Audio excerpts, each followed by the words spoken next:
இத்தனை வருட கால தமிழ் சினிமா வரலாற்றை இவ்வளவு அதிகமான திரைப்படங்கள் இதுவரைக்கும் வந்ததே இல்லை. இது ஒரு பெரும் சாதனை, புதிய சாதனை. இந்த 2 மாசத்துல ரிலீஸ் ஆன படங்கள் மட்டும் 55 படங்கள் கிட்ட ரிலீஸ் ஆயிருக்கு. நவம்பர், டிசம்பர்ல மட்டும். நவம்பர்ல ஹையஸ்டா 32 படங்கள் ரிலீஸ் ஆச்சு.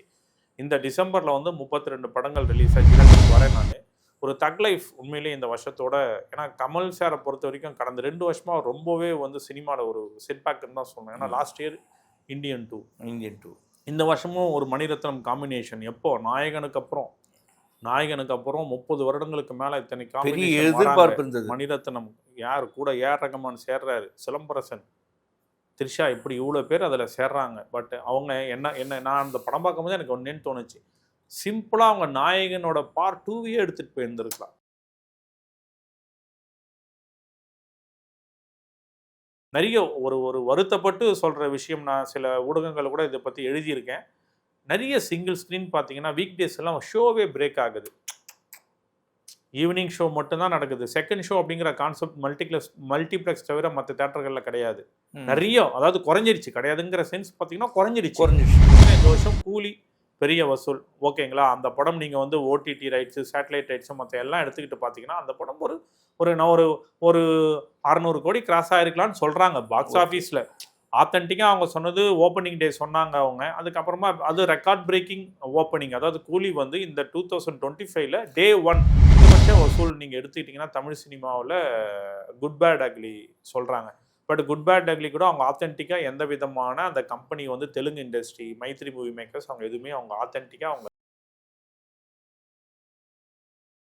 சினிமா சேட்டை நேயர்களுக்கு வணக்கம்.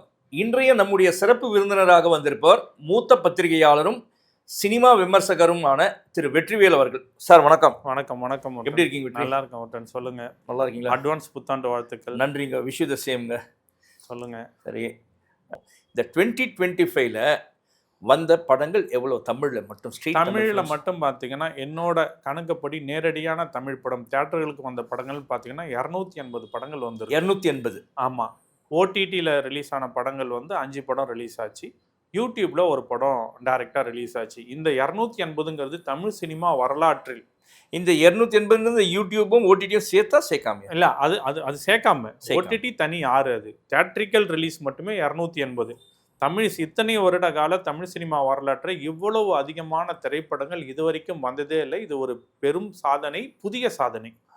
நான் எப்படியும் ஒரு 300 டச் ஆயிடுன்னு பார்த்தேன்.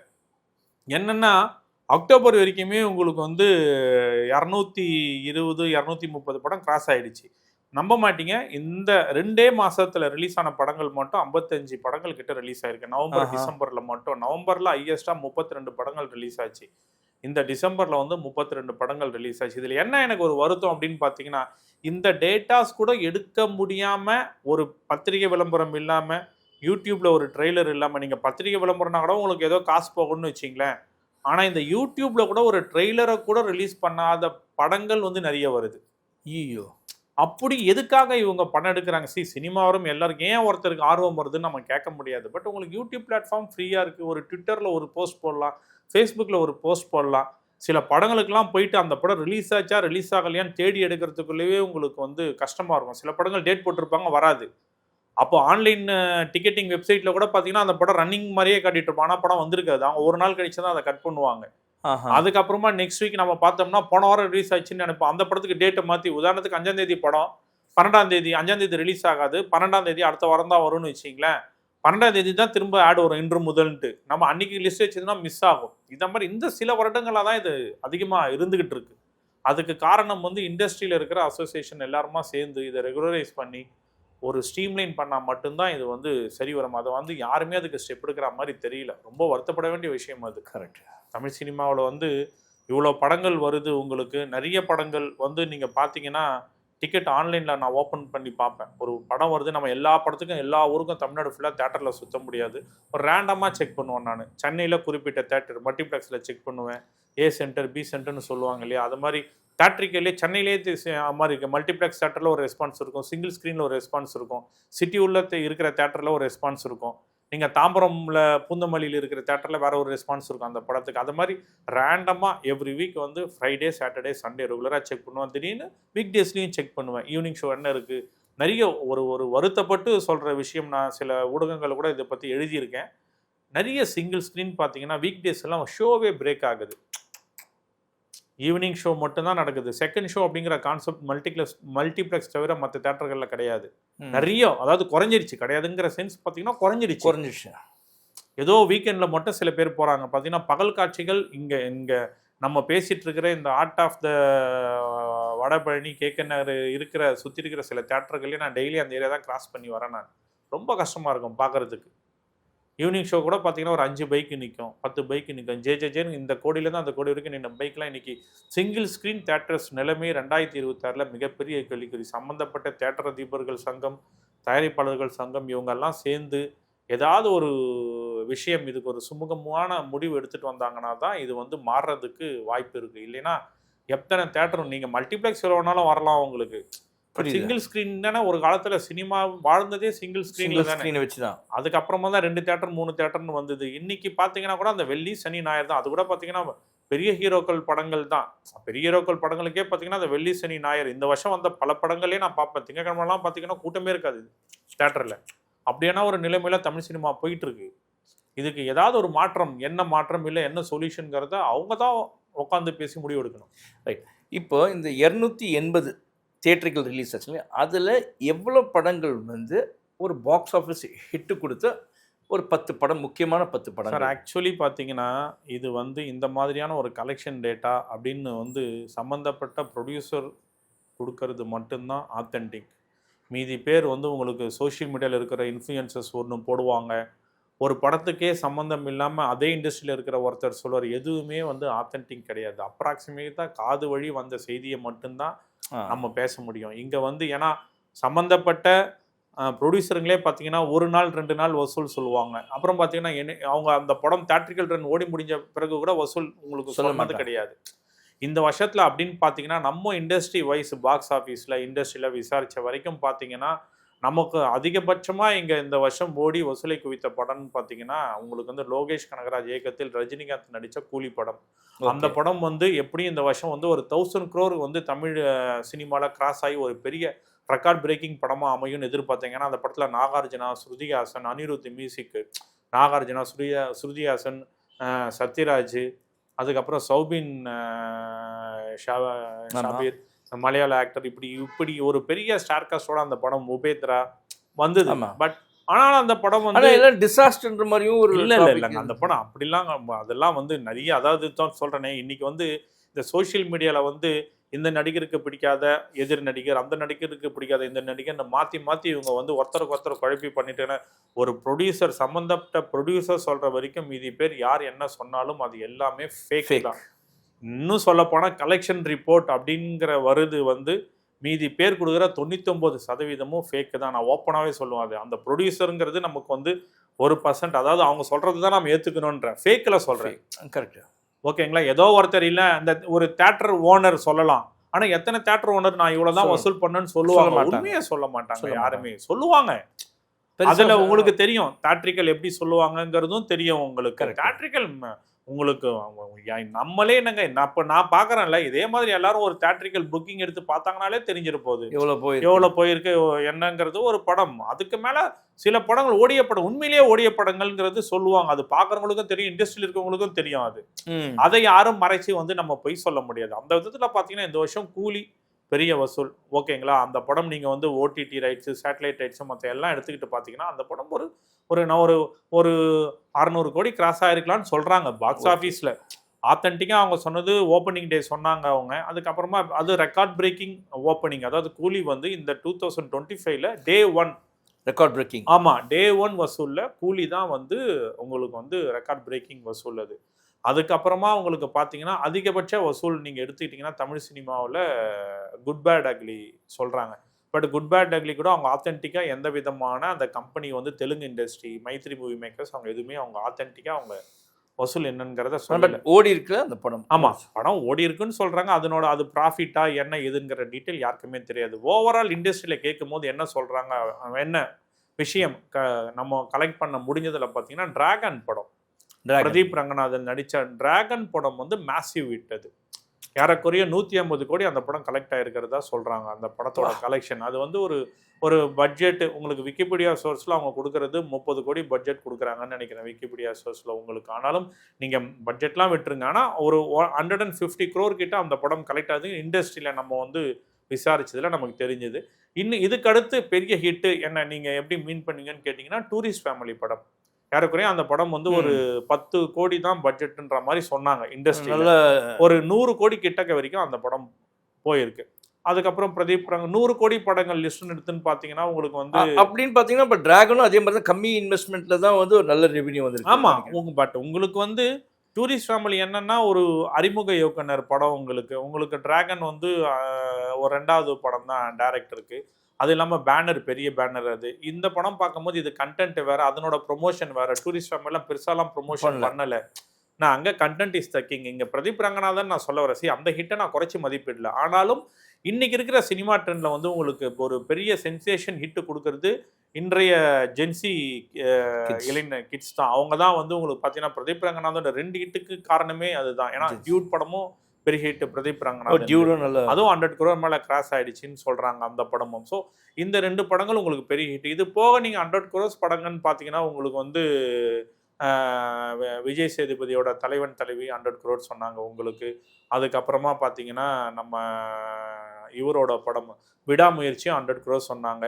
அப்புறம் இதுக்கப்புறம் நம்ம பார்த்துக்கிட்டு வந்தோம் அப்படின்னு பார்த்தீங்கன்னா இந்த வருஷம் வந்து 100 crores மூவிஸ்ன்னு வருது கம்மி தான் லிஸ்ட்டு, பெரிய லிஸ்ட் இல்லை. பட் அதில் என்னன்னா எக்ஸ்பெக்ட் பண்ண சில படங்கள் வந்து உங்களுக்கு அந்த 100 crores கிராஸ் பண்ணாமல் அந்த படங்கள் வந்து நம்ம தோல்வின்னு சொல்லலாம். பட் அது ரொம்ப இன்னும் அதுக்கு கீழே சொல்லணும்னா நல்லா இருக்காது. நம்மளும் இண்டஸ்ட்ரியிலே இத்தனை வருஷமா இருக்கோங்கிறதுனால ரொம்ப எதிர்பார்த்து ஓடாத சில படங்கள் லிஸ்ட் நமக்கு. இந்த மாமன் மதராசி அதெல்லாம் எப்படி போச்சு? இல்லைங்க, மதராசி 100 crores மேலே வசூல் ஆயிடுச்சுன்ட்டு சொல்கிறாங்க. பட் அதனோட பட்ஜெட் என்னங்கிறது வெளியில் பெருசாக தெரியல. இப்போது சினிமாவில் இப்போ என்னென்னா நீங்கள் வந்து ஒரு 3 விதமாக நீங்கள் பிரித்து பார்த்துக்கலாம். என்னோட இதில் சொல்லணும்னு பார்த்தீங்கன்னா ஒரு ப்ரொடியூசருக்கும் லாபம் கொடுத்து டிஸ்ட்ரிபியூட்டருக்கும் லாபம் கொடுத்து தியேட்டர் ஓனர்ஸ்க்கும் லாபம் கொடுக்கும்போது மட்டும்தான் ஒரு படம் கம்பைன்டாக நீங்கள் வந்து பிளாக் பஸ்டர் ஹிட்டுன்னு சொல்லலாம். ஆனால் இன்றைக்கி வந்து பிளாக் பஸ்டர் அப்படிங்கிற வார்த்தையே ஒரு சுமாரான வெற்றி, ஓரளவுக்கு வெற்றி படங்கள் கூட போட்டுக்கிறாங்க. பிளாக் பஸ்டர் அப்படிங்கிறது இது 3 தரப்புக்கும் சேர்ந்து கொடுக்கறது தான். என்ன கேட்டிங்கன்னா இன்னும் கொஞ்சம் எக்ஸ்டெண்ட் பண்ணி அதை கொண்டுட்டு போவேன். சேட்டலைட் டிவிக்கு போயிட்டு அங்கே பெரிய ரேட்டிங் அந்த படத்துக்கு வந்ததுன்னா அந்த பிளாக் பஸ்டரில் இன்னும் கொஞ்சம் நீங்கள் கூட சேர்த்துக்கலாம். அதுக்கப்புறம் ஓடிடியில் போயிட்டு அந்த படம் இன்னும் ரீச் ஹையஸ்ட் வியூஸ் போச்சுன்னா இவ்வளவும் இருக்குது. இன்னைக்கு வந்து நீங்கள் தியேட்ரிக்கல் ரிலீஸ் மட்டுமே ஒரு ப்ரொடியூசரை நம்ம காப்பாற்றுன்னு சொல்ல முடியாது. அந்த படம் வந்து சேட்டலைட் ரைட்ஸு ஓடிடி ரைட்ஸ்லாம் போகும்போதெல்லாம் அவங்களுக்கு வந்து கொஞ்சம் கை கொடுத்ததுன்னா நல்லாயிருக்கும். அந்த மாதிரி பார்த்தீங்கன்னா தான் இப்போ நீங்கள் சொல்கிற இந்த மாமன் சில மீடியம் பட்ஜெட் படங்கள்லாம் இந்த வருஷம் வந்த படங்கள் சிலது இருக்குது. ஃபார் எக்ஸாம்பிள் அதில் மாமன் சொல்கிறேன் நான். டூரிஸ்ட் ஃபேமிலி நம்ம ஏற்கனவே சொல்லியிருந்தோம் மாமன் படம். அதுக்கு மாதிரி இன்னும் சில சின்ன சின்ன குடும்பஸ்தன் இருக்குது. இல்லை ரெட்ரோ வந்து கமர்ஷியலாக பெருசாக யாரும் அதை பற்றி பேசல. ஏன்னா நெகட்டிவ் ரிவ்யூஸ் அந்த படத்துக்கு நிறைய வந்துச்சு. நீங்கள் சின்ன சின்ன லிஸ்ட்டில் பார்த்தீங்கன்னா ஒரு நான் லிஸ்ட்டே ஒரு ஆவரேஜ் இதுக்கு நான் உங்களுக்கு சொல்லிடுறேன். இந்த வருஷத்தோட உங்களுக்கு ஒரு மெயின் ஹிட் அப்படின்ட்டு பார்த்தீங்கன்னா மதகஜராஜா சுந்தர் சி டைரக்ஷன் 12 வருஷம் கழிச்சு வந்து சினிமா சென்டிமெண்ட்ஸை பிரேக் பண்ணி உடச்சி செதற வச்ச படம். ஏன்னா பொதுவாகவே சினிமாவில் பார்த்தீங்கன்னா உங்களுக்கு வந்து படம் கிடப்பில் இருந்துச்சுன்னா, ஆமாம் கிடப்பில் இருந்ததுன்னா ஈவன் ஒரு வாரம் தள்ளி போனால் கூட உங்களுக்கு அந்த படம் பெருசாக போகாதுன்னு ஒரு சென்டிமெண்ட் இருக்கு. ஆனால் 12 வருஷம் ஒரு படம் இருந்து வந்து அந்த படம் ஒரு 50 கோடிக்கு மேலே கிராஸ் ஆயிடுச்சுன்னு சொல்கிறாங்க. 50 நாள் வேற அந்த படம் ஓடி இருக்கு. அப்போ எவ்வளோ பெரிய ஹிட் அது. அந்த படத்தோட ஹிட்டை நம்ம வந்து குறிப்பிட்டு சொன்னோம். அதுக்கு அடுத்து அந்த வரிசையில் பார்த்தீங்கன்னா நீங்கள் குடும்பஸ்தன் படத்தை சொல்லலாம். குடும்பஸ்தன் ஒரு ஓரளவுக்கு நல்ல ஒரு வரவேற்பையும் ஒரு நார்மல் கலெக்ஷன் அந்த பட்ஜெட்டுக்கு உண்டான கலெக்ஷனையும் அந்த பெற்ற படம் அது. அதுக்கப்புறம் பார்த்தீங்கன்னா விக்ரம் நடிச்சு வந்த வீரதீர சூரன் நல்ல ரிவ்யூ கிடைச்சது. பட் கமர்ஷியலா அது வந்து ஒரு மிக பெரும் வெற்றி இல்லை. ஒரு ஆவரேஜ் ஹிட் அப்படிங்கிற மாதிரி தான் சொல்றேன். குறிப்பிட்ட சில படங்கள் தான் நான் இதுல குறிப்பிடணும்னு விரும்புறேன். நான் விடாமுயற்சி பத்தி நம்ம ஏற்கனவே சொல்லிட்டோம்.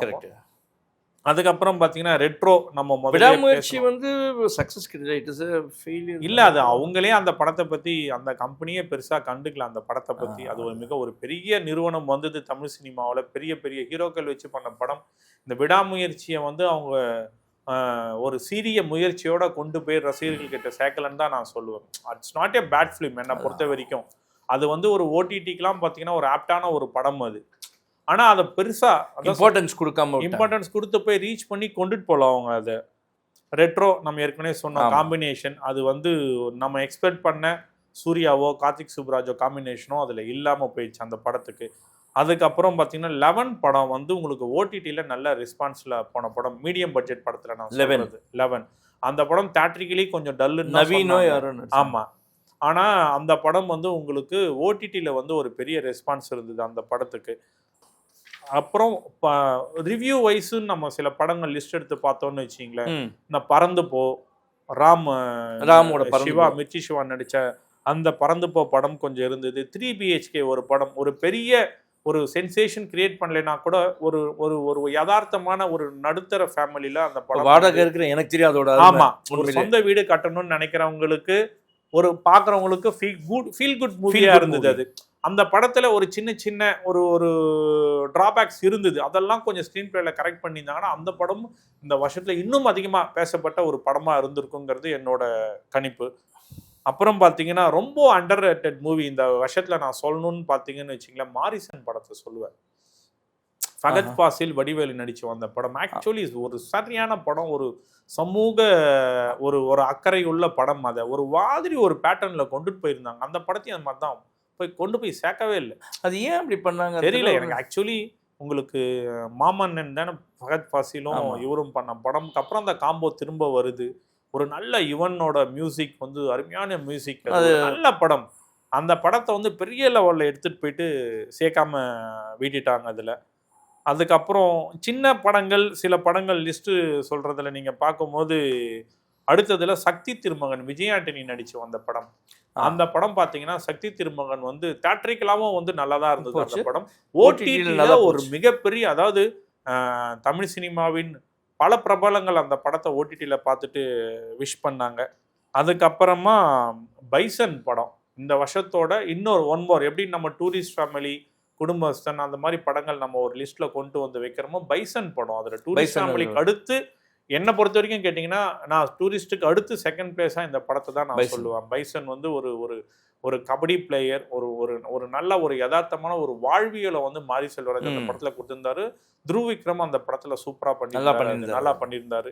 அது வந்து எனக்கு ரொம்ப இருந்தது. அதுக்கப்புறம் ஈரோட எண்டில் பார்த்தீங்கன்னா ஆண் பாவம் பொல்லாதது, அது ஒரு ஆனால் அது வந்து உண்மையிலேங்க இந்த ஆண் பாவம் பொல்லாதது இதெல்லாம் ஒரு அண்டர் ரேட்டட்ல, அது வந்து அண்டர் ரேட்டட் தான் சொல்லலாம். சைலண்டாக போகும்போது அவ்வளோ சக்ஸஸ்ஃபுல் இல்லைங்க. அந்த படம் மல்டிப்ளெக்ஸ் நல்லா போச்சுங்க, அமைதியாக போன படம். இப்போ லேட்டஸ்ட்டாக கிறிஸ்மஸ்க்கு வந்த சிறை படம் வரைக்கும் பார்த்தீங்கன்னா ஓரளவுக்கு வந்து உங்களுக்கு இந்த வருஷத்தில் ஓவரால் வந்து ஒரு கம்பைண்டாக நம்ம சில படங்கள் ரிவ்யூ வைஸும் சில படங்கள் இதில் 1-2 படங்கள் நான் மிஸ் பண்ணியிருக்கலாம். சின்ன சின்ன படங்கள் சிலது இருக்குது.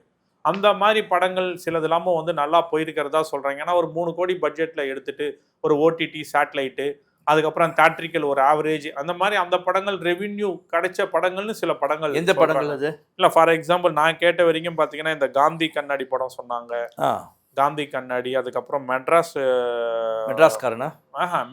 மேட்னின்னு ஒரு படம், மெட்ராஸ் மேட்னி. அதுக்கப்புறம் பார்த்தீங்கன்னா இந்த இன்னொரு படம்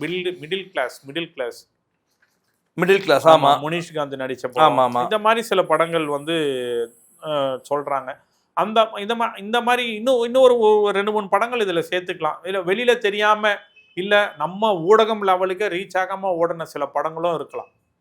நம்ம நாலேஜுக்கும் அவங்க இதெல்லாம் இப்போ ஓடிடி சேட்டலைட் இப்போ இந்த மாதிரி சில நம்ம சொன்ன குறிப்பிட்ட சில படங்கள்லாம் ஓடிடி சேட்டலைட்னா நல்லா போச்சுன்னா அவங்களுக்கு நல்ல ப்ராஃபிட் கைக்கு வந்துடும். பட் இதுக்கு மேலே போனோன்னா நம்ம அடுத்தது இதில் சொல்லணும்னு பார்த்தோம்னா நம்ம வந்து தோல்விகளை நோக்கி தோல்வி படங்கள்னு பார்த்தீங்கன்னா குறிப்பிட்டு சொல்கிற அளவுக்கு என்ன படங்கள் உங்களுக்கு எது ஞாபகம் வருது நீங்கள் சொல்லுங்கள். நான் ஓப்பனாக என்ன கேட்டிங்கன்னா வந்து எதிர்பார்த்த அளவுக்கு ஓடாத ஒரு படம்னு பார்த்தீங்கன்னா கமல் சார் நடித்த தக் லைஃப்.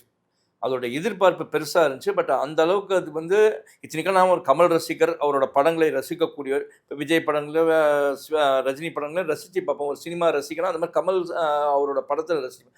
பட் எனக்கு வந்து அந்த படம் வந்து பெருசாக பண்ணலை அப்படின்னு தான் தோணுது. அதே மாதிரி வந்து இந்த இன்னொரு படம் சார் இந்த ஸ்வீட் ஹார்ட்டுன்னு ஒன்று வந்துச்சுல, அது வந்து எனக்கு தெரிஞ்சு இல்லை ஒரு சின்ன சின்ன படங்கள் இருக்குது. அதுதான் சொல்கிறேனே, இப்போது படம் எடுக்கிற இந்த காலகட்டத்தில் படம் எடுக்கிறவங்க பார்த்தீங்கன்னா அதை எப்படி போய் ரீச் பண்ண, சில பேர் என்ன நினைக்கிறாங்க சோஷியல் மீடியாவில் மட்டும் நம்ம தொடர்ந்து இந்த படத்தை பற்றி பேச வச்சோ இல்லை அங்கே பப்ளிசைஸ் பண்ணிட்டோம்னா அந்த படம் ஓடிடும் அப்படிங்கிற மாதிரி நினைக்கிறாங்க. அந்த கான்செப்ட் தான் நான் வந்து ரொம்ப இன்னைக்கு இருக்கிற ட்ரெண்டில் ரொம்ப தவறான ஒரு பாதையில் போயிட்டு இருக்காங்கன்ட்டு நான் நினைக்கிறேன். நீங்கள் ஒரு படத்தை ஒரு பேப்பர் விளம்பரம் இல்லை எங்கே நீங்கள் நீங்கள் வெறும் ஏ சென்டர் மட்டுமே இல்லை மல்டிப்ளெக்ஸ் மட்டுமே நீங்கள் மைண்ட் பண்ணி படம் எடுக்கக்கூடாது. நீங்கள் போனீங்கன்னா எல்லா பக்கமும் சேர்ந்து போகணும். எல்லா பக்கமும் போனால் மட்டும்தான் உங்களுக்கு ரெவென்யூ வரும். நீங்கள் ஏ சென்டர் படம் நீங்கள் எடுத்தா கூட ஒரு ஸ்டைலிஷாக எடுத்தால் கூட அதை பிஎன்சியில் நீங்கள் ஓட வைக்கலாமே. உண்மை. நீங்கள் என்னதான் சொன்னாலும் இன்றைக்கும் இருக்குங்க. இன்றைக்கும் அந்த பிஎன்சிங்கிறது இருக்குது. இன்றைக்கி யாரும் இல்லை, எல்லா பக்கமும் இளைஞர்கள் தான் வந்து படம் பார்த்தா கூட மெட்ராஸில் இருக்கிற யங்ஸ்டருக்கும் ஊர் பக்கம் இருக்கிற யங்ஸ்டருக்குமே தாட் ப்ராசஸ் டிஃப்ரென்ஸ் இருக்குது. ஆனால் ரசனையில் கூட அப்படி இருக்குது. ஊர் சைடில் இருக்கும் இப்போ ஒரு பார்ட் அட்வான்ஸ் ஆகிட்டாங்கன்னு சொல்லலாம். ரசிப்பு தன்மை தாராளமாக. நீங்கள் கோவிடுக்கு அப்புறமா அவங்க வந்து இந்த ஃபாரின் ஃபிலிம்ஸ்லாம் நிறைய பார்க்க ஆரம்பிச்சிட்டாங்க. அதனால அது ஒரு இல்லை அதுதான் இப்போது என்னென்னா ஓடிடியில் நிறைய படங்கள் வெவ்வேறு லாங்குவேஜ் படங்கள் எல்லாருமே பார்க்குறாங்க, மொபைல்லேயே பார்க்குறாங்க எல்லாரும். அப்படி இருக்கும்போது தமிழ் படங்களோட குவாலிட்டின்னு ஒன்று இருக்குல்ல. நிறைய படங்கள் நம்மளே பார்க்குறோம் ப்ரெஷ் ஷோவில். நம்மளால் வேற ஒரு ரொம்ப அந்த படங்களை பார்த்து முடிக்கிறதுக்குள்ளே நமக்கு அவ்வளோ பரிதவிப்பாயிடுது. ஆமாம். சில படங்கள்லாம் பார்க்கும்போது ஏன் எடுக்கிறாங்க, எதுக்கு எடுக்கிறாங்கிறதே நம்ம வந்து இப்போ நம்மளே போதும்டா இல்லைங்க. இப்போ நானே எழுதுவேன். எனக்கும் எழுதுகிற எல்லா நேரமும் நான் 100% நல்லா எழுதுறோன்னு எனக்கு சொல்ல முடியாது. திடீர்னு ஒரு ஆர்டிக்கல் நம்ம எழுதி பார்ப்போம், ஐயோ இது நல்லா இல்லையே அப்படின்னு தூக்கி போட்டுருவோம் நம்ம. ஆனால் ஒரு சினிமா எடுக்கிறவங்க ஒரு செலவு பண்ணி எடுக்கும்போது ஒன்றுத்துக்கு ஒரு 10 பேர்கிட்ட 15 பேர்கிட்ட அதை டிஸ்கஸ் பண்ணி கன்சல்ட் பண்ணிட்டு நமக்கு முன்னாடி இருக்க முன்னாடிகள் இதெல்லாம் இது பண்ணுமா அப்படிங்கிற ஒரு தேவையில்லாத பண விரயம் தானே. நேர விரயம், பண விரயம் எவ்வளோ இருக்குது உங்களுக்கு. சினிமாங்கிற எண்ணம் மாறுது இல்லை. இப்போ நீங்கள் சொல்கிறது தோல்வி மேட்டருக்கு வரேன். நான் ஒரு தக் லைஃப் உண்மையிலேயே இந்த வருஷத்தோட, ஏன்னா கமல் சாரை பொறுத்த வரைக்கும் கடந்த 2 வருஷமாக ரொம்பவே வந்து சினிமாவில் ஒரு செட்பேக்குன்னு தான் சொன்னேன். ஏன்னா லாஸ்ட் இயர் இந்தியன் 2 இந்த வருஷமும் ஒரு மணிரத்னம் காம்பினேஷன். எப்போ நாயகனுக்கு அப்புறம் 30 வருடங்களுக்கு மேலே இத்தனை எதிர்பார்ப்பு இருந்தது. மணிரத்னம் யார் கூட ஏஆர் ரஹ்மான் சேர்றாரு, சிலம்பரசன், த்ரிஷா, இப்படி இவ்வளோ பேர் அதில் சேர்றாங்க. பட் அவங்க என்ன நான் அந்த படம் பார்க்கும்போது எனக்கு ஒன்றேன்னு தோணுச்சு, சிம்பிளாக அவங்க நாயகனோட பார்ட் 2 எடுத்துகிட்டு போயிருந்துருக்கலாம். எனக்கு தோணுது அது. நான் ஓப்பனாக சொல்லுவேன். நான் புது கதை நாங்கள் இப்படி போகிறோம் அப்படி போகிறோன்ட்டு அதில் ஒரு ஒரு ஒரு என்ன சொல்கிறது, நம்ம அதை ஒரு முறை தவறிய ஒரு ஒரு காதலோ இல்லை வரம்பு மீறிய காதல்லாம் வந்து தமிழ் சினிமாவில் அதெல்லாம் ரொம்ப ஏற்றுக்க மாட்டாங்க. அது எந்த கான்செப்டில் அதை, அதுவும் அவர் மகனும் ஒரு பக்கம் வளர்ப்பு மகனும் சேர்ந்து அதே ஒரே பெண்ணை நேசிக்கிறாங்க அப்படின்னும் போதெல்லாம் அது வந்து என்ன மாதிரி இந்த கதையை எப்படி சூஸ் பண்ணாங்கன்னு தான் எனக்கு வந்து ரொம்ப ஆச்சரியமாக இருந்தது. எனக்கு அதிர்ச்சியாக படம் பார்த்த பிறகு ரொம்ப அதிர்ச்சியாக இருந்தது. அந்த பேர் தக் லைஃப் அப்படிங்கிற பேரே அந்த படத்துக்கு முதல்ல என்னை பொறுத்த வரைக்கும் நாட் ஷூட்டபுளான ஒரு தேவையில்லாத பேர் டைட்டில் அது. ஸோ அதெல்லாம் வந்து பல விஷயங்கள் பிகினிங்லேருந்தே நீங்கள் அது அந்த படத்தோட அந்த பேர்லேருந்தே தான் நான் சொல்லுவேன். என்ன கேட்டிங்கன்னா அந்த பேர்லேருந்தே அந்த படத்துக்கு சரியாக செட் ஆகலைங்கிறது தான் நான் சொல்லுவேன். இனி ஒரே விஷயம் மட்டும் நமக்கு என்ன புரியுது அப்படின்னு பார்த்தீங்கன்னா, எப்பவுமே வந்து சினிமாவை பொறுத்த வரைக்கும் அன்றும் இன்றும் என்றும் பார்த்தீங்கன்னா கண்டென்ட் இஸ் த கிங் அப்படின்னு சொல்லுவாங்க. நீங்கள் இந்த வருஷம் எடுத்த படங்கள் பாருங்கள், ஏன் மக்கள் வரமாட்டாங்கன்னா, நீங்கள் ஓரளவுக்கு ஓடிய படங்கள். இப்போ சில படங்கள்லாம் கொஞ்சம் கிளிஷேவாக இருந்தது. இப்போ மாமன் படம் கூட பார்த்தீங்கன்னா கொஞ்சம் கிளிஷேவான சீன்ஸ். ஆனால் நீங்கள் ஒரு டூரிஸ்ட் ஃபேமிலி, நான் டூரிஸ்ட் ஃபேமிலி பற்றி ஒன்றேன்னு சொல்ல விருப்பப்படுறேன். பொதுவாக இலங்கை அகதிகள் வச்சு படம் பண்ணும்போது தமிழ் சினிமாவில் இந்த ஒரு 20-30 வருஷமாக நீங்கள் பார்த்தீங்கன்னா எல்லாமே ஒரு சோகமயமான படங்கள் தான் கொடுத்துட்ருப்போம். ஆனால் டூரிஸ்ட் ஃபேமிலி பாருங்களேன், நீங்கள் அந்த சோகம் இருக்கும், ஆனால் அதை ஒரு ஜாலியாக ஒரு நேரேஷனில் கொண்டுட்டு போனாங்கல்ல உங்களுக்கு. அதை உண்மைதான். அதுதான் அந்த படத்தோட வந்து ஒரு சக்ஸஸ்க்கு நான் காரணம்னு சொல்லுவேன். சினிமாவில் இன்னமும் ஒரு இப்போ நேற்று கூட ஒரு படம் நான் பார்க்கல, பட் அதனோட மலையாள படம் சர்வம் மாயான்னு ஒரு கதை ஒன்று படித்தேன். மலையாளத்தில் நிறைய படங்கள் நம்ம இப்போ ஓடிடியில் ரொம்ப பார்க்குற போது மலையாள சினிமாவை பார்க்கும்போது என்ன வியந்து பார்க்கணுன்னா, நம்மளோட ரியல் லைஃப்லேருந்தே ஒரு படத்துக்கு உண்டான ஒரு கருவை எடுக்கிறாங்க. அதில் மலையாள படங்கள் பொதுவாகவே நீங்கள் மலையாள படங்கள் பாருங்களேன், நம்ம சினிமாவில் அது ரொம்ப ரொம்ப குறைவுன்னு தான் நான் சொல்லுவேன். காரணம் என்னன்னா, மலையாள படங்களில் வந்து கதைக்கான முக்கியத்துவத்தை கொடுக்குறாங்க, கதை ஆசிரியருக்கான முக்கியத்துவம். அது நீங்கள் சொன்னீங்கல்ல, அதுதான் இந்த 2 பாயிண்ட்டு தான். கதையாசிரியர் தமிழ் சினிமாவில் கதையாசிரியங்கிறது கிடையவே கிடையாது. நான் ஓப்பனாகவே சொல்லுவேன். நான் ஏதோ ஒரு சில பேர் இருக்கிறாங்க, ஆனால் கூட அவங்க கதைன்னு நீங்கள் போட்டு நீங்கள் டைட்டிலில் கதைன்னு ஒருத்தரை போட்டு நீங்கள் தனியாக பார்த்துருக்கீங்களா? 2000 காலகட்டங்களில் கூட கதைன்னு ஒன்று இருந்தது. டைரக்ஷன் மட்டுமே பண்ண பெரிய ஜாம்பவான் இயக்குநர்கள்லாம் இங்கே இருக்காங்க. திரைக்கதை இயக்கம் மட்டுமே இருக்கு. நான் ஃபார் எக்ஸாம்பிள் பாரதி ராஜா சாரே சொல்கிறேன். அவர் படங்கள் மேக்ஸிமம் பார்த்தீங்கன்னா டைட்டில் பாருங்களேன், திரைக்கதை இயக்கம் மட்டும்தான் இருக்கும். கதை பார்த்தீங்கன்னா மெயின் ஆர் செல்வராஜ் அது மாதிரி வேற ஒருத்தவங்க தான் இருப்பாங்க. வசனம் அவரோட அசிஸ்டன்ட் டைரக்டர் தான் எழுதுவாங்க. கரெக்ட். நிறைய படங்கள் பாருங்க, அவர் வெறும் திரைக்கதை இயக்கம் மட்டும்தான். நீங்கள் ரவிக்குமார் சார் கிட்ட கூட நீங்கள் அது மாதிரி பார்க்கலாம். ஆனால் இன்னைய காலகட்டத்தில் வந்து யங்ஸ்டர்ஸ் வராங்க. ஆனால் எனக்கு என்னன்னா, இன்னும் இவங்க வந்து இந்த இந்த கதை டிராவல் கம்மி. 250 படம் ஒரு கால்குலேஷன் நான் எடுத்து பார்த்தேன். எடுத்து பார்த்தீங்கன்னா 250 படத்தில் நீங்கள் ஒரு டாப் ஹீரோ படங்கள் ஒரு 10 படம் போயிட்டோம். ஒரு மிடில் ஹீரோ படங்கள் ஒரு 10 படம் போயிடுச்சு. அதுக்கப்புறம் அப்கமிங் ஹீரோ ஒரு 10 படம் போயிடுச்சுன்னா 30 படத்தை கழிச்சிருங்களேன் 280ல். மிச்சம் இருக்கிற 250 படம் யாரோட படம்? 250 படம். அதுகளுக்கு தியேட்டர்கள் இன்னைக்கு கிடைக்கிறது எவ்வளோ பெரிய சிரமம், என்ன காலம். கிடப்பிலே நிறைய படங்கள் வேறு நிறைய இருக்குது, இன்னுமே இருக்குது. இன்னுமே இந்த வருஷம் அறிவிக்கப்பட்டு தள்ளி போன படங்கள்லேயே நம்ம ஒரு லிஸ்ட்டு சொல்லலாம். அந்த மாதிரி இருக்குது. நிறைய விஷயங்கள் வந்து சினிமாவில் உட்காந்து பேச வேண்டியது இருக்குது. ரைட். இதுவரை நீங்கள் இதை பற்றி சொல்லிட்டீங்க. 2026 பிறக்கும்போது அதுலேயும் பல தமிழ் சினிமாக்கள் வெளிவர இருக்கிறது. ஓகே, ஷூட் முடிஞ்சு இருக்குது, சில ஷூட்டுக்கும் போவாங்கலாம். இப்போது இங்கே இருக்கிற ப்ளஸ்ஸு மைனஸ் ரெண்டுமே எது சக்ஸஸ் எது ஃபெயிலியர் எங்கெங்கே என்ன ஆச்சுன்னு நம்ம அனலைஸ் பண்ணி பார்த்தோம். இதில் 2026 ரிலீஸ் ஆகக்கூடிய படங்களுக்கான தயாரிப்பாளர்கள் இயக்குநர்களுக்கு நீங்கள் சொல்லக்கூடிய ஒரு பத்திரிகையாளராக, ஒரு மூத்த பத்திரிகையாளர், ஒரு அனுபவமிக்க பத்திரிகையாளராக அவங்களுக்கு எங்கெங்கே ஃப்ளாஸ் இருக்குது, எதை இதை திருத்திக்க வேண்டியதாக இருக்கும், உங்களோட சஜஷன். நான் அட்வைஸ்ன்னு சொல்ல சஜஷன் இல்லை, சஜஷன் என்ன, ஏன்னா நான் வந்து சேனல்கள் இன்னைக்கு யூடியூப் பெருத்துட்டு இருக்க காலகட்டத்தில் சேட்டலைட் சேனல் வந்த காலத்தில் தான் நான் மீடியாக்குள்ளே நுழைஞ்சேன். அன்னைக்கு வந்து நம்ம சொன்ன பல ஆலோசனைகள் வந்து தயாரிப்பாளர்கள் இயக்குநர்கள் கேட்டுக்கிட்டாங்க. எனக்கு நன்றி சொன்ன பல பேர் இருக்காங்க. பாடல்களை ஹிட் ஆக்கி இருக்கும், அது எப்படி அதை மக்கள்கிட்ட கொண்டு போய் சேர்க்கணும், நிறைய விஷயங்கள் சொல்லியிருக்கேன். நிறைய பேர், நான் அதுக்கு சில நடிகர்கள்லாம் நான் பேர்லாம் சொல்ல விரும்பலை. அன்னைக்கு அவங்க எல்லாருமே நம்ம ஆலோசனைகள் எல்லாம் நிறைய பேர் கேட்டுக்கிட்டாங்க. இன்னைக்கு என்னன்னா, இன்னைக்கு காலகட்டம் நான் சொல்ல விரும்புறது ஒன்றே ஒன்று தான், பிளானிங் அண்ட் எக்ஸிக்யூஷன் தான் உங்களுக்கு. இன்னைக்கு நீங்கள் ஒரு டேட்டா போட்டுறீங்க, டேட் போட்டுட்டு ஒரு டைம் லைன் ஃபிக்ஸ் பண்ணிவிட்டு ஒர்க் பண்ணணும். நீங்கள் அடுத்த வருஷம் ஏப்ரல் மாதம் சம்மர் ரிலீஸ் அப்படின்னு போட்டிங்கன்னா, இன்னொன்று அந்த தமிழ் சினிமாவில் அது 100% வரலன்னு தான் நான் சொல்லுவேன். எல்லாத்தையும் முடிச்சுட்டு ரிலீஸ் டேட் அனௌன்ஸ் பண்ணுங்க. அந்த ரிலீஸ் பிரச்சனைகள் முதல் கொண்டு நீங்கள் கோர்ட்டு ப்ராப்ளம் இருந்தால் கூட நீங்கள் அந்த கோர்ட்டு ப்ராப்ளத்தை தீர்த்துட்டு டேட் அனௌன்ஸ் பண்ணுங்க. ஒரு ரிலீஸ் டேட் சொன்னால் அந்த ரிலீஸ் டேட்டில் சரியாக கொண்டாடுற 2 நிறுவனம் நான் பார்த்துருக்கேங்க. ஒன்று ஏவிஎம், அவங்களுக்கு இந்த டேட்டுன்னு ஃபிக்ஸ் பண்ணால் அது. ரெண்டாவது சத்யஜோதி ஃபிலிம்ஸ் இல்லைங்க, அவங்க வந்து ஒரு டேட் சொல்லிட்டாங்கன்னா அந்த டேட்டுக்கான படங்கள் வந்து மற்றவங்க சில சமயத்தில் சொல்கிறாங்க, சில சமயத்தில் தவறுது. இது இல்லைங்க, நீங்கள் நான் ஒரு பிரச்சனை இருக்குது உங்களுக்கே நல்லா தெரியும். டிவி விளம்பரம் கூட வந்துடுச்சு. சில படங்கள் நான் சொல்ல குறிப்பிடலாம், பட் வேண்டாம்.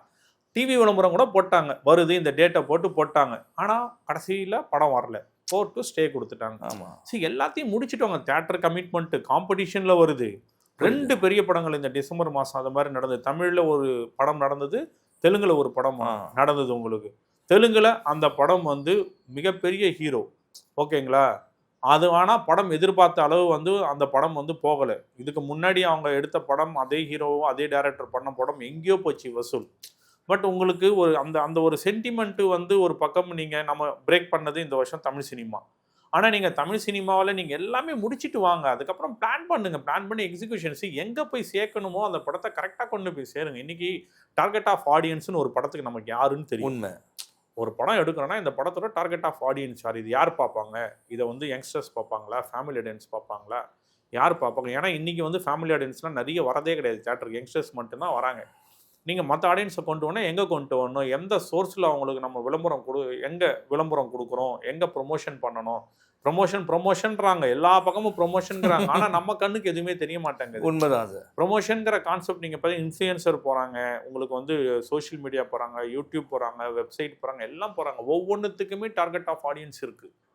கரெக்ட். சேனலில் நம்ம ஒரு படம் போடுறோன்னா, நாங்கள் ஒரு படம் டெலிகாஸ்ட் பண்ணும்போது அந்த டெலிகாஸ்ட் பண்ணுறதுக்கு என்ன டேட்டில் அந்த டேல, ஐ மீன் வீக்கெண்ட்லையா டெய்லியா, எந்த டைம் போட்டால் நல்லாயிருக்கும், காலையில் போட்டால் நல்லா இருக்குமா, மத்தியானம் போட்டால் நல்லா இருக்குமா, ஈவினிங் போட்டால் ஒரு அனலைஸ் பண்ணுவீங்க. ஆமாம், ஒரு படம் போடணுன்னா இந்த படம் இந்த டார்கெட் ஆஃப் ஆடியன்ஸ் இந்த டைம் இவங்க தான் இருப்பாங்க, எங்களுக்கு அப்போ டேட்டா ஃபுல்லாக வந்துடும். இந்த கிட்ஸ் பார்க்குறாங்க, டீனேஜர்ஸ் பார்க்குறாங்க, மிடில் ஏஜ் பார்க்குறாங்க, ஏஜ் வைஸ் வந்துடும். நம்ம அதுக்கேற்றபடி நம்ம வந்து படங்கள் வந்து டெலிகாஸ்ட் பண்ணுறது வழக்கம். இன்னி வரைக்கும் அந்த சேனல்கள் தொடர்ந்துட்டு இருக்கு. இப்போ ஓடிடிலே கண்டென்ட் அப்படி தானே வாங்குறாங்க. உண்மைதான். இந்த கண்டென்ட்டும் இவங்க பார்ப்பாங்க. நீங்கள் யார் பார்க்குறா ஓடிடியில்? இன்றைக்கி எல்லாருமே பார்க்குறாங்க. நீங்கள் இவங்க அவங்கன்னு கொடுக்க முடியும். இன்றைக்கி பார்த்தீங்கன்னா மொபைல் எடுத்தாங்கன்னா ரீல்ஸு அப்படி பார்க்குறாங்க, குவிது. ஆமாம், குவிது ரீல்ஸ். ஆனால் நீங்கள் பாருங்கள், இந்த வருஷம் எடுத்து பாருங்கள், இன்றைக்கி இந்த வருஷத்தோட எல்லா தமிழ் சினிமா டாப் காமெடியன்ஸும் இந்த வருஷம் படம் நடிச்சு ஹீரோவாக நடித்த படம் வந்து தெரியுங்களா உங்களுக்கு? ஆமாம், கவுண்டமணி படம் வந்தது, சந்தானம் படம் வந்தது, யோகி பாபு படம் வந்தது, சூரி படம் வந்தது. ஓகேங்களா? இதுல ஓரளவுக்கு ஓடுன படம் சூரி படம் மட்டும்தான். ஹீரோவா நடிச்ச படங்கள பத்தி நான் பேசுறேன். இன்னைக்கு ரீல்ஸ் போனா நீங்க சினிமால பார்க்கறத விட ரீல்ஸ்ல அவ்வளோ காமெடி நல்லா காமெடி இருக்கு. Humour sense. Humour sense. உங்களுக்கு நம்ம போனோம்னா வீட்ல கூட இன்னைக்கு எல்லாருமே நீங்க அப்போ ஒரு வயா மீடியாவா உங்களுக்கு வேற ஒரு யூடியூபோ, இன்ஃப்ளூயன்சரோ உங்களுக்கு வேற பிளாட்ஃபார்ம் கிடைக்க போகும்போது அப்போ சினிமால நீங்க இன்னும் எந்த அளவுக்கு யோசிக்கணும். கரெக்ட். நிறைய இல்ல எந்த பக்கமா எதை நம்ம டெவலப் பண்ணி கொண்டுட்டு போனோம். சின்ன படமா இருந்தா கூட அந்த மக்கள் கிட்ட ப்ராப்பர் வேல கொண்டு போயிட்டு நம்ம ரீச் பண்ணோம் அப்படின்னா அந்த படங்கள் வந்து நிச்சயமா ஒரு அதுக்கு என்டர்டெயின்மென்ட்கான பல்ஸ தெரிஞ்சின்னு பண்ணோம். அதுக்கு முன்னாடி நீங்க ஒரு நல்ல விண்டோ சிஸ்டம் ஓபன் பண்ணுங்க. தியேட்ரிக்கல் பெரிய படம் வரும்போது சின்ன படங்களும் பாதிக்கக்கூடாது. ஒரு கேப் ஒரு ரெகுலரைஸ் பண்ணி ஒரு பீரியட் இருந்தது. ஒரு 5-6 வருஷம் முன்னாடின்னு நினைக்கிறேன்.